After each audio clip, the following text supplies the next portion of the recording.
All right, what's up, Facebook group, Small Wins, Art Storefronts customers, YouTube, and Twitter.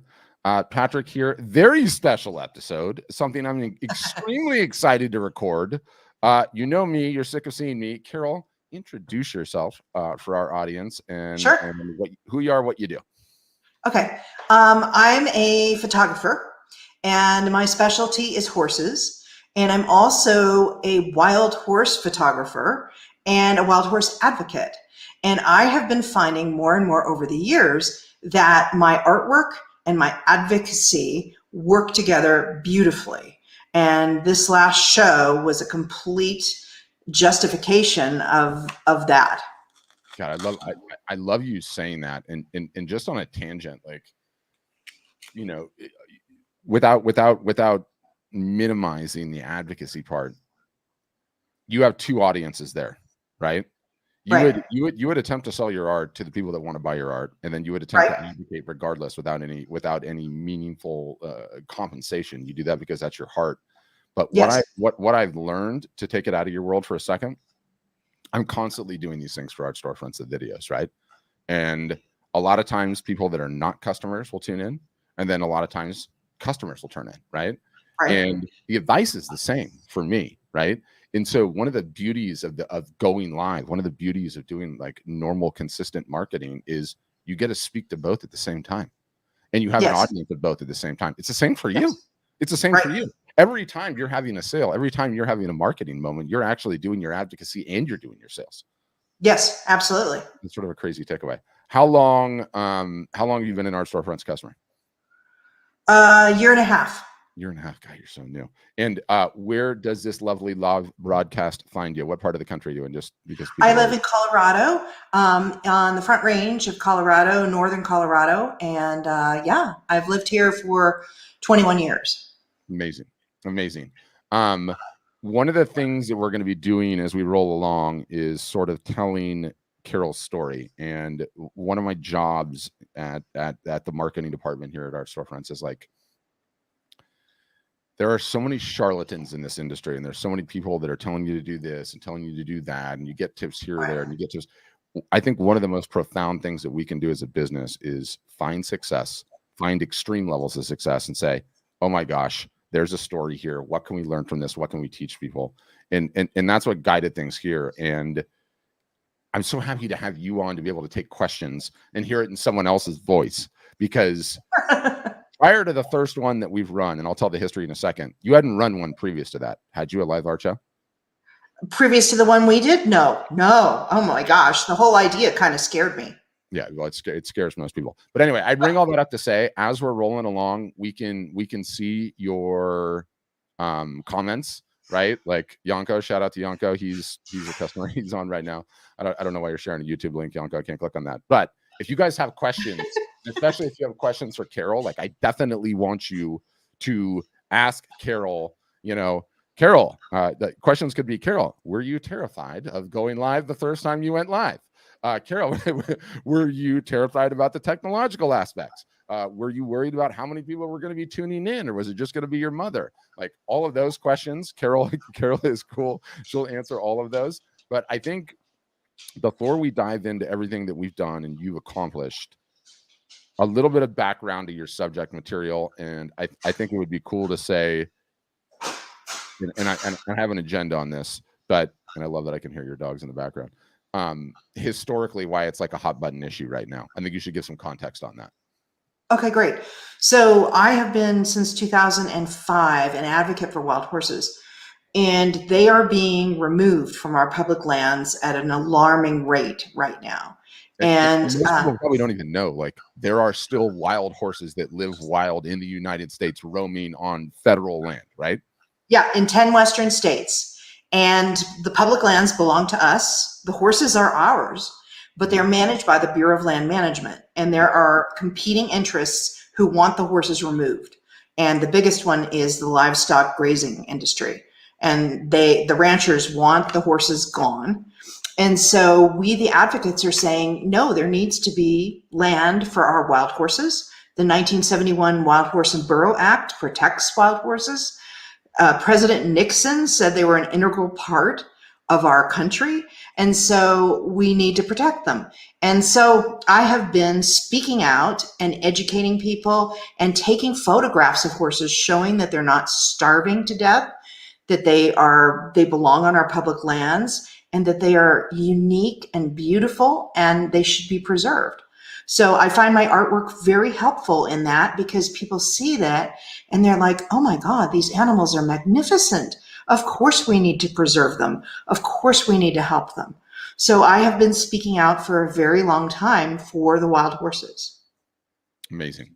And it's been like, you had a long career of doing this and being in this space, but then in the last year, it's sort of gone to level 11, the attention.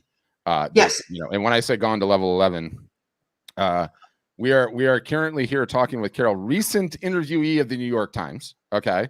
Recent interviewee of Fox News. So, you and 5 interviews in the last 2 weeks with local TV stations. Got it. So what's changed sort of in the last week to really put this thing front and center? Well, I'm one of the people who's speaking out most often for the wild horses, and I'm a good interview. So people like to interview me, and they come to my house and they do interviews with me and my Mustangs. And that works out really well. And the last person who interviewed me for Fox, another Fox person, filmed all of the pieces in my show last week before the show, and she had it on the piece as well as the interview. It was amazing. I didn't expect that at all. But you put that stuff on your website, by the way? Yes, I will. Okay, you need that's social proof, my dear. Very strong social proof. So, between the New York Times, Fox, and everything else, let's get that up there. And the situation for the wild horses is getting worse right now. They're rounding up 18,000 this year, 20,000 next year, and they're really eradicating them. So finally, we're getting some traction in the news about what's going on. Yeah.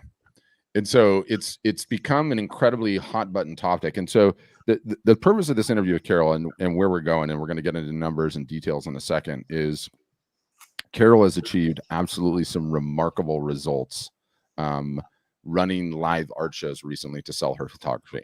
That's sort of the premise of the show, why come on here. And I think underpinning all of it is the fact that by virtue of you doing what you're doing and you being in the space that you're being in, you've essentially done newsjacking by execution. And I don't know if you know what newsjacking is. Have you ever heard me rant about newsjacking? No. So I got to give the background on it because it's an amazing story. But newsjacking is defined by this marketer. His name's David Meerman Scott. And the example that he gives is, do you remember when those miners in Chile were stuck in the ground? There was like 33 miners stuck in the ground. So a genius executive from Nike got on the phone with somebody and was like, listen to me, these guys are going to get out of the mine. I believe in them. When they do, their eyes are going to be so blitzed from the sun because they've been underground for 33 days or whatever it was, right? I want you to go and get 33 pairs of sunglasses and send them down into the hole, right? And so some executive flew to Chile or whatever, whoever it was, and they put the sunglasses down in the hole. And then when these guys started coming up one by one, every single solitary one of them was wearing Nike sunglasses. And guess what? The entire world was watching. And so he coined this thing called newsjacking, which you strategically attempt to go and insert yourself into a news story, right? I think for a lot of artists and photographers, we go back to recent examples. We've got this painter, Meg. The day she loved Ruth Bader Ginsburg. Ruth Bader Ginsburg died. She painted Ruth Bader Ginsburg and instantaneously had the print up, right? So that's like newsjacking. You got there just by like the luck of execution, right? Like working on the right thing at the right time and having the right moment. But my point in it, and I love, maybe I shall ask it after the results, but I feel like the story was such an incredible element of the success that you saw in these things. I mean, and that's why I was such a pest about this last art show. I was like, we need to schedule this now. And I kept bugging Juan, and I'm like, we need to schedule this now because They're reuniting at a sanctuary, a stallion and his family that were ripped apart at a roundup. I said, everybody is watching this sanctuary right now. If we're going to do a fundraiser for it, we need to do it now. And so that was, I mean, on my part, it was totally planned that way. Well, as you do. And again, it's like, you know, it's the serendipity of being in the right space at the right time and then seeing the opportunity. But yes, I'm a marketer, right? Like to a hammer, everything looks like a nail. And so I look at these and I'm like, whoa, this was not normal. How is this achieved? How can we duplicate it? How can we do it again? Right. And so that's where we go. I'm trying to figure out the screen share because what I want to do is I want to jump right into some of the results, okay? Because they are so not normal. And I want to tell this story briefly, historically, okay? And again, as we roll along through this thing, if you guys have questions, just leave a comment. Carol will answer them. But I want to show what's possible, okay, in this new world that we live in when you have the temerity to go live and run a live art show and combine some story with it and what you can achieve. And so your first one, Carol, was 3/24, so March 24th of this year. Okay, a year past the pandemic start, essentially. And you were the first one to order the agency service. We had never done one of these before. We're like, okay, let's just see how it goes. We got the system together. We did it. You have that beautiful studio space, which you can see behind you. You ended up selling 6 pieces for $1,800. Even that is not a bad result. Right? That's a pretty good result for a sale. There's a lot of people that be really happy about that. 6 pieces, 303 average order value. The second sale, because we looked at that and was like, okay, Carol, we're happy with that result. You're the first customer we've had in this service. We want to see if we can do better. Let's do another one. And we sort of like incorporated some of the learnings and we had some discussions internally about like what to do, what direction to go in. Your second sale, which was 3 months later, you sold 49 pieces, $6,600 in sales, average order value of $136. Like that's an incredible sale. Just period, right? Like at any point in time, most artists and photographers out there would be like $6,600, 49 pieces sold. And just to go on a side tangent, that's 49 customers that you now have connected to in perpetuity that you can potentially add to your collector list. So that's like staggering too in and of itself. And then really where it went crazy town was last week's show. And is the sale still running or is it over, by the way? Oh, no, it's over. It's Thank over. goodness. Having to ship all these pieces or order all these pieces was exhausting. Yes. I'm really happy to do it, but my goodness. But $27,190, 119 pieces sold at a $228 average order value.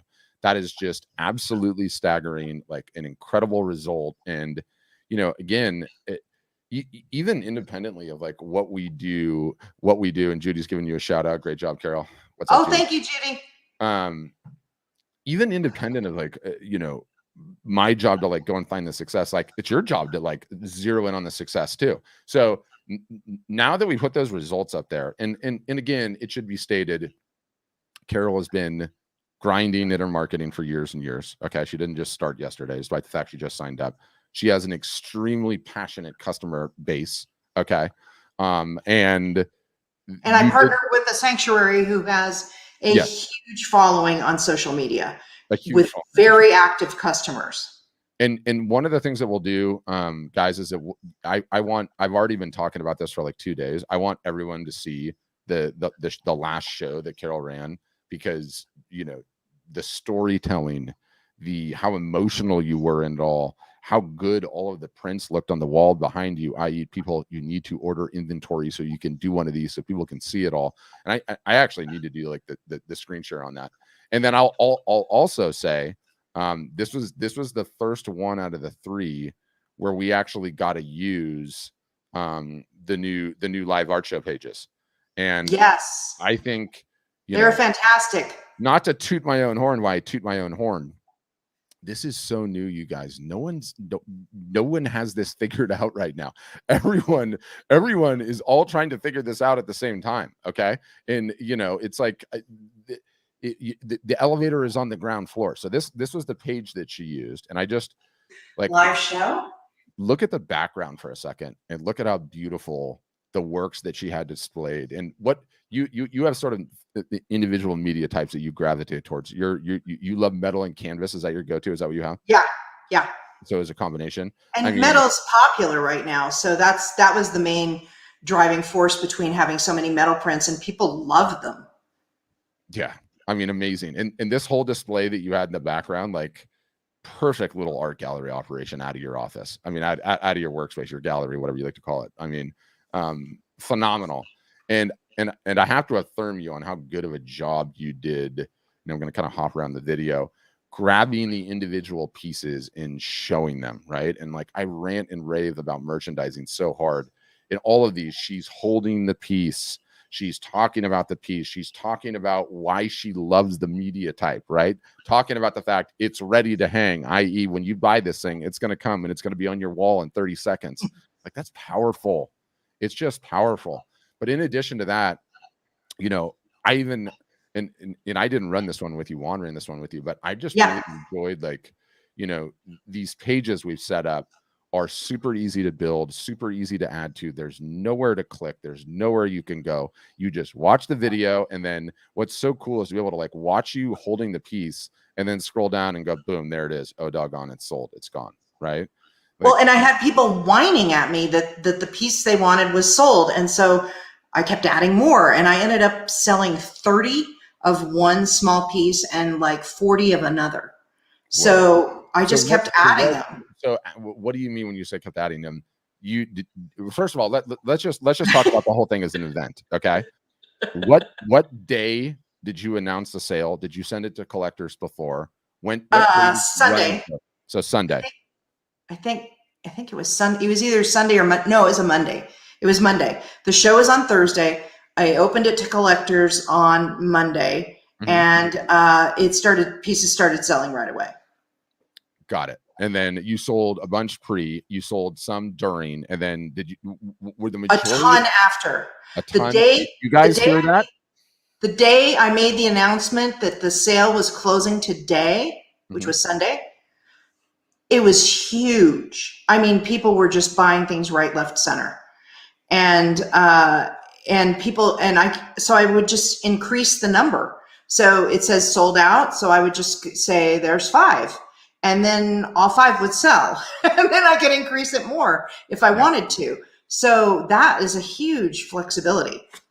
So Peggy's asking, and we'll answer this for you, Peggy. Could you explain what you mean you had to enter all those orders? So I had stock on hand. I had one of each thing. And so if I offered 2 or 3 or 5 or 40 of one piece, after the sale, I had to order it for the customer so that it could be drop shipped to them. Yeah. So which is great, because the second sale I did, I had 49 pieces, and I had to ship them all, which was horrendous. So it's actually better to just have a certain number on hand and then be able to drop ship the rest. It's so much easier on your back and everything, for sure. And we should say too, and Carol will be totally cool about this as I say this, like, we don't have this all figured out. No one has it all figured out. And so one of the things that Carol's battling with is the way these new pages work. Okay. Before the show started, she had to go and put in how many pieces of inventory she had for these various different pieces. Okay. And so she might have only had one print of each on hand. And what she's saying is, during the course of the way that our system works is, you know, if somebody clicks buy now and the drawer comes out and they put their information and they purchase, instantaneously the thing moves to sold, where it's gone. But she realized, like, she's a photographer, none of these are limited editions, they're open editions. And so what's the best way to play it? Now, she could have set in the back end of the system that there was 50 of these, 50 of these, 50 of these, but unless 50 sold, it wouldn't have gone to sold. So I don't even know how you managed that, actually. Like, did you just randomly after the fact, after the show, were you just sort of like going, okay, 5 more here, 5 more there? Like, how are you doing that? Yeah, as people were requesting it, I also added about 10 pieces after the show, new ones, and people were liking them too. So I just kind of played it by ear. Yeah. Yeah. And by the way, I'm going to love this. Can you read this question from Hannah?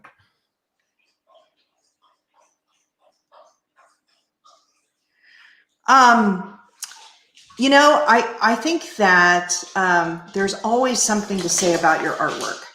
And if you just kind of go back to this, your subject matter, I mean, that'll help you for sure and keep you from freezing. Like I could talk about wild horses all day long and tell stories about them. So if I ever ran out of things to say, I would just keep doing that. Yeah.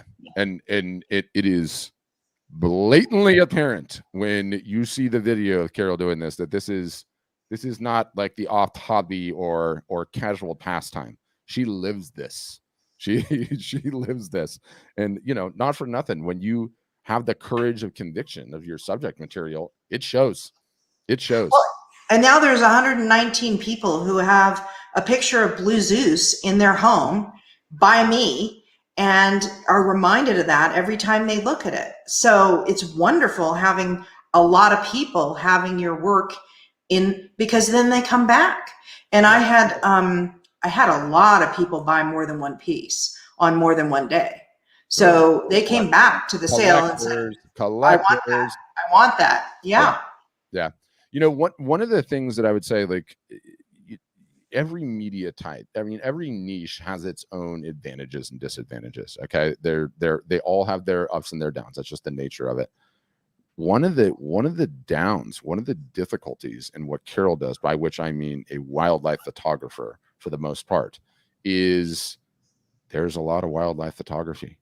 There's wildlife photography. A lot of horse photographers too. Yeah. I can't even begin to tell you. So I have a takeaway in this, and I have a deeply held premise, and I'm going to continue talking about it. But I believe that the reason that you are selling the way that you're selling is the story that you have that goes along with it. It is so insanely powerful. It is not just a picture of the horse. Okay. It is a picture of a horse with a story that you've been following for years, that was on the brink of extinction, that got saved, that got put into a reserve and reunited with his family. I mean, you cried in the last one, Carol. You cried in the last one. I mean, it was amazing. Do you think, okay, let me ask you this. 3 of these things now, right? And talking and doing the whole thing and getting over the video and everything else. Right. What role do you think story plays in it all? Oh, it's huge. It's huge. People wanted pictures of Blue Zeus. They wanted this stallion's picture. Well, I mean, he's an exceptionally beautiful horse, but it was the story behind it. And the sanctuary, Skydog Sanctuary, they tapped into the whole storytelling thing to bring in their audience and to bring in people who support them. And they do a great job of that. And so being able to link with them, it was like story on story. So to me, that's what gets people passionate. I mean, they could have just gone and donated to Skydog Sanctuary. They didn't have to buy my art. Yeah. But because I said, okay, you can buy art and support the sanctuary at the same time, and then you can have a little piece of their story that you have in your home. Yeah, which is amazing. Lisa's asking, can you talk about how you set it up? And Lisa, you might have to ask a follow-up question. What do you mean by set it up? Because that's a big question. But in terms of actually in your studio space and turning on your technology, what'd you use? That's a good question, actually. What'd you use in terms of technology? All I had was my little Logitech camera that I'm using now, and also my phone for the Instagram portion. And thank goodness, Juan took care of all the technology stuff. That's what I loved. I had been totally intimidated by the whole idea of doing a live show, because I was like, how am I getting StreamYard? What? And so I was like, I just want to show people art and talk. I don't want to have to deal with all this technology. Yeah. So that was why I signed up for the service. Of course, I could do it myself. Maybe I can figure it out. You could totally do it yourself now. I mean, I think that's one of my most important takeaways in this whole thing. Like, initially, all the trepidations are more just about the presentation and doing it, and like a little bit the tech. But after you've done it twice, like, all you have to do now is turn on your laptop, turn your camera on. Which, by the way, we weren't physically there with you. We didn't help you do that. And then start talking. The only difference will be every once in a while you walk up to the comments and you respond to the comments in kind. I mean, that's not hard to do. Right. And see, at first, the first two shows, Juan had to set up the page for me and enter the stuff. This time I did all of that myself. And it was how so easy is that, by the way? I know. I'm so pleased. I'm so pleased with that. So easy. Yeah. We'll continue to have iterations and iterations. Out of curiosity, how do you think we can improve that page now that you've been through that show? Well, one good improvement was that it didn't use the coupon. I didn't want 15% off of this sale that was like a fundraiser. So it didn't do that, which was great. I think figuring out something about being able to have the solds at the same time as increasing the number, if we can figure something out with that, that would be awesome. Yeah, I need like some sort of physical knob where you can just go, what? Sold? Turn that up to 6 now. And then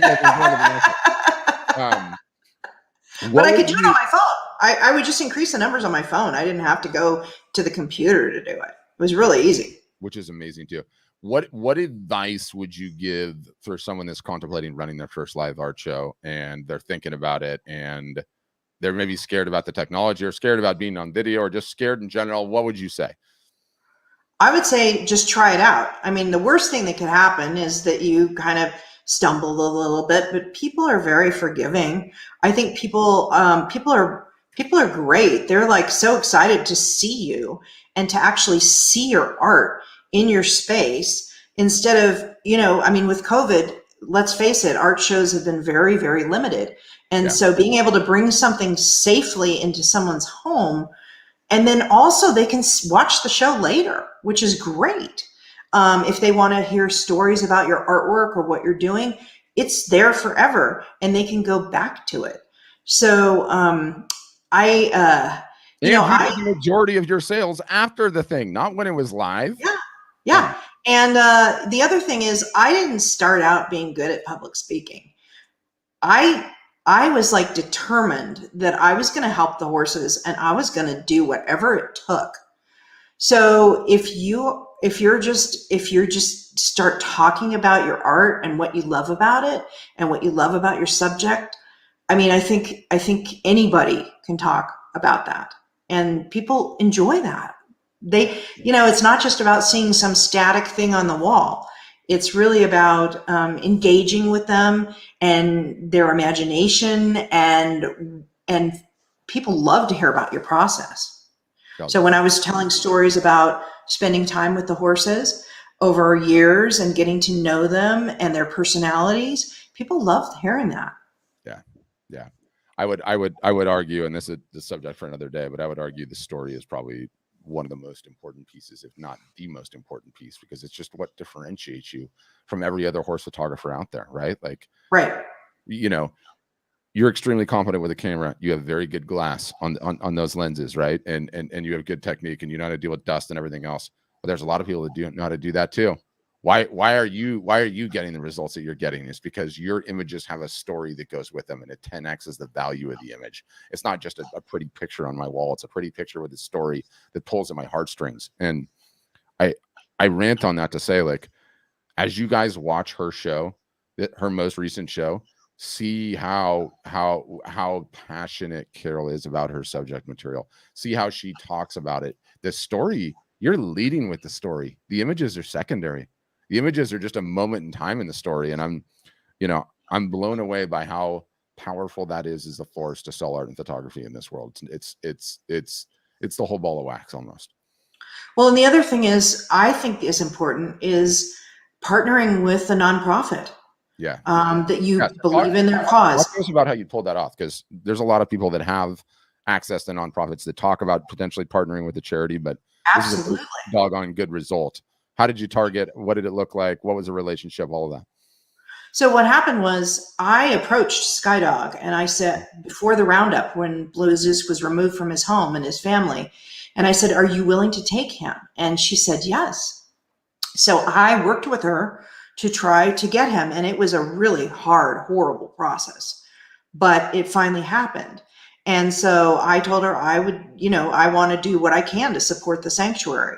So getting the word out about them, and then the idea of doing a fundraiser just came naturally through there. But anytime that you partner with an organization that has a reach, you're going to get access to their people who are interested in supporting them. And then you're supporting them, they're supporting you, and it's all good. Yeah. Yeah. And as a result, you've now collected a number of collectors that you are going to be able to market to in perpetuity just for partnering and doing the right thing. It's a win-win all around. Fantastic. Really appreciate you coming on, telling your story. Really appreciate happy to do it. You having the temerity to run one in the first place. When are you running your next live art show? Just because I need to know. Probably before Christmas would be a good time. That's what I'm talking about. That's what I'm talking about, Carol. Q4 marketing is about to kick in, right? Probably need to do a giveaway in between another live art show, but you know, now that you have the capacity in there and you have all those pieces behind you, you're gonna have to order some more pieces because all those things are gonna disappear as you have to ship them all. But you're gonna have to order some more inventory, or print some more inventory. But exactly. Incredible results. So proud of you. Can't wait to see what you can keep doing with this, and don't stop. Thank you. That result was amazing. Thank you. All right. I appreciate you taking the time. Look forward to seeing you. And Peggy's giving you a shout out. Congrats, Carol. So exciting. Thank you, Peggy. Yeah. Yeah. Onward and upwards. And we'll talk about the charity thing later. Okay. Bye, guys. Thanks for tuning in.